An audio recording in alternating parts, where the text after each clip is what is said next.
நாளை மே 22 வெள்ளிக்கிழமை அன்று வைகாசி மாதத்தின் 2வது சஷ்டி என்பதால் அன்று முருகன் அருளால் வியாபாரம் செழிக்க செய்ய வேண்டிய வழிபாடுகள்.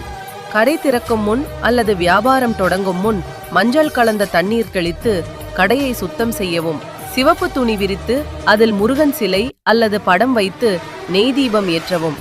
முருகன் படத்திற்கு சந்தனம் குங்குமம் வைக்கவும்.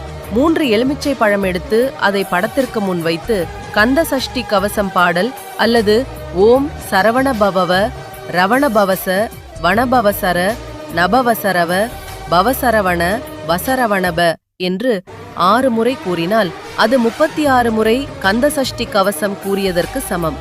அதனால் இந்த மந்திரம் கூறி வழிபாடு செய்து ஒரு எலுமிச்சை பழம் எடுத்து கடையின் முன் பார்வையாளர்கள் கண்படும்படி வைக்க வேண்டும்.